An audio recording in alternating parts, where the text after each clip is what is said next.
Taurus, full moon, Ace of Cups. Ace of Cups is basically a card telling you, Taurus, this is your time. Actually, this is your time until, I think it's until summer solstice. This is your still karma year. And then it's going to be the Aries, which Aries might start feeling right now as well. It's kind of between the Aries and the Taurus where the karma life is going. So it's Taurus, it was Taurus and Scorpio, and now it's going to be Aries and a Libra. So this is a karmic year. Karmic years could be all different for everybody. Even I believe that even when you are a good person, you still might receive a slap on your face for something. Until it's basically kind of more of learn, live and learn, and sometimes we don't see it, or we stupid about it, or we're not taking it to the deeper interests of our own self, and we just kind of very lazy about it, and life might hit you in the face. But since you are coming to the end of your year, and hopefully you guys survived and everything was fine for you, it wasn't as a big of a little or a little of a shocker. The Ace of Cups is basically telling you, okay, well, this is your time to release some of the things from yourself. Because the cup of emotions, it's basically everything that we collect inside of us, of all our angers, all our impoliteness, all our actions, and everything and anything that you at this point probably unnecessarily need it at all.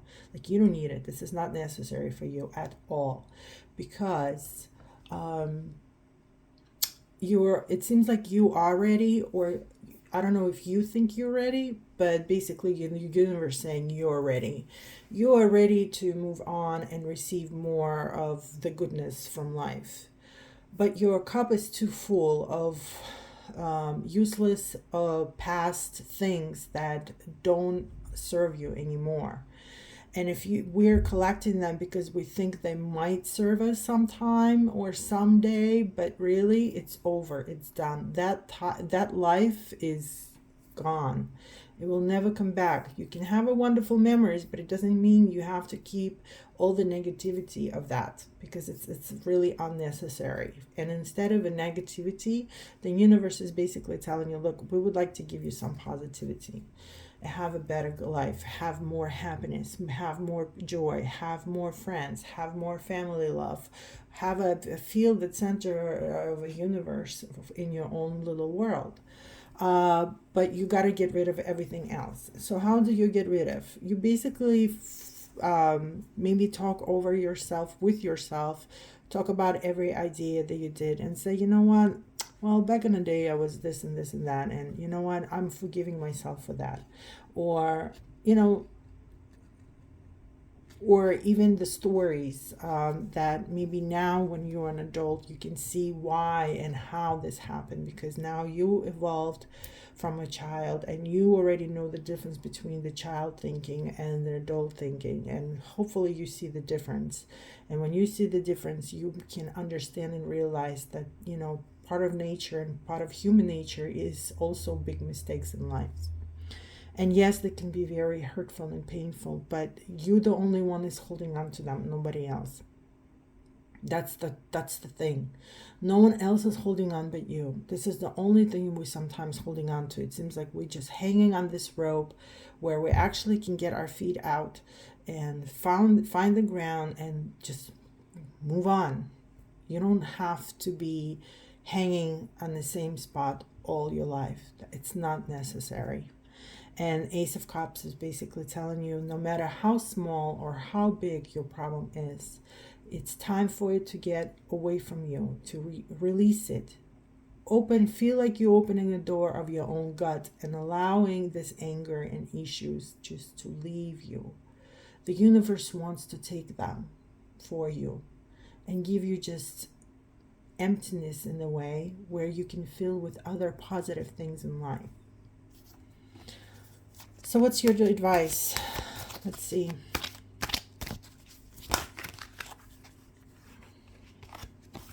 Sorry, cards are falling off. I don't have enough space here. All right. Your advice, happiness. Find happiness in life. This is number 10. It's basically like almost like the ending of something. You know how we watch these movies, especially like the family movies, and they say happily ever after. This is the happily ever after. And yes, even in a happily ever after, there are sometimes issues and the problems, as long as everything is being worked right away about it. If you're allowing to stretch it, and if you're allowing not to be dealt with or talked to about it, then it's becoming an issue. And it's an issue so it's basically telling you, yes, but there's also work. But to receive the joy and happiness, sometimes we do have to work. Joy, it's harder to be joyful. I read it somewhere that it's harder to have happiness and joy than have sadness and depression, even though they are equally taking amount of energy. But for some reason, it's easier for people to get into depression and be sad than come out of it and become happy and joyful. I totally get it. I go both ways. I'm like flying all over the place. So I totally get how it is harder to have a joy.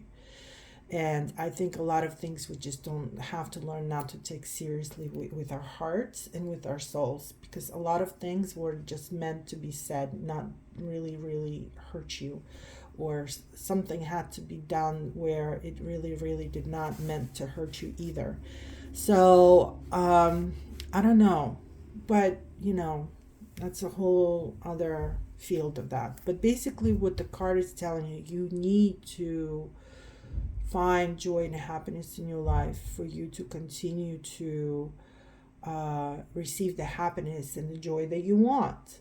Nobody wants to be constantly having terrible years. You want to have a successful year. And success means a lot of ways. Success that you have a roof over your head, and you have a comfort of the life, that you have family and friends that love you and support you, and you have a supporting community around you as well. It could be from your neighbor to your co-workers, to some people that you socialize and so on. So how you can, happiness doesn't have to be only materialistic. Of course, money helps. Money, it's another flow of energy that can come to you as long as you learn how to love it. You have to learn how to love money, and not for the corruption that you might think of, because that's you just taking something that money goes both ways. It goes a good way and it goes a bad way. It all depends how you use it. But money still is a flow of energy of some kind. It could be positive or negative, just like anything else. Yin and yang, black and white, it's all in one system of the circle. You can get a little bit of this and a more of that. Next time you get a little bit of a lot of this and a little bit of that, but for your happiness, for your content, for your I want to say happiness again. for feeling fulfilled and feeling like you feel like you have a power of everything. You're receiving some kind of energy, you're receiving some kind of power from these little things, and each one of them can give you a nice power and understanding, as long as you are open with your soul, and open with your ears, and open with your heart, and telling yourself you will never judge anyone for what they're saying to you, because you never know if you're going to be in the same situation as they are.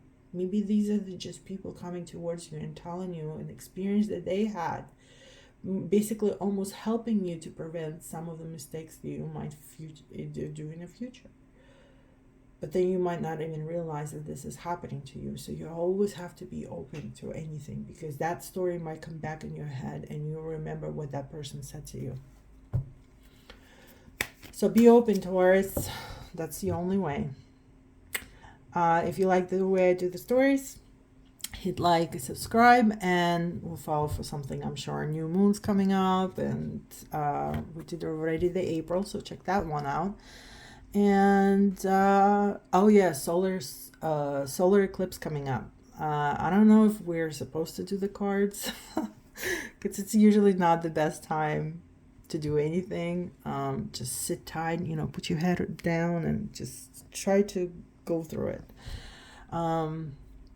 Otherwise, keep following. Thanks.